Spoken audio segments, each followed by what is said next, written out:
Hammaga salom do'stlar. Bugun sizlarga bir yangi talqinda yangi video olishga qaror etdik. Shunday videolarimiz agarda davom etishini xohlasangizlar, kommentariyada plus belgisini qoldiringlar.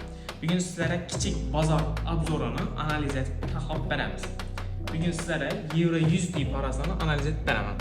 Euro USD'mizda volnoviy analizda men foydalanaman. Bu H4T1 time frame'da zo'r ishlab beradi. Bunda bizda birinchi volnamiz shakllangan. İkinci volnamiz esa Fibonacci'nin 50 urinidan reaksiya oldidan 3-chi volnaga ketayotganida 100 urinidan qaytadan orqaga reaksiya oldi. Bir reaksiyamiz esa 61.8 urinidan Fibonacci'ni qaytadan reaksiya oldi.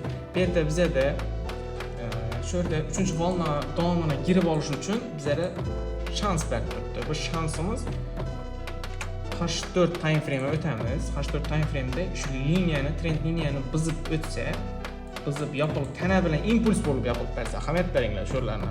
Agarda soya bo'lib qoladigan bo'lsa yoki zonaning ichine liniya aksine girib ketadigan bo'lsa, savdoga girilmaydi. Tana bilan impuls bo'lib shu yerda yopilib beradi, H4 switchamiz shu yerdan savdoga giramiz. Sizda shu yerdan izdelik ochiladi. Take profitimiz Fibonacci'ni 161.8 urinida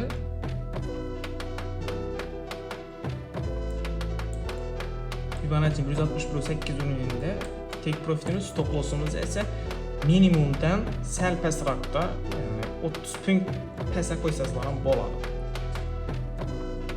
Bizning shunday analizlarimizni, bozor obzorini o'tirib bermaslik uchun bizning Telegram, Instagram kanallarimizni obuna bo'lib qo'yinglar. Hammaga rahmat.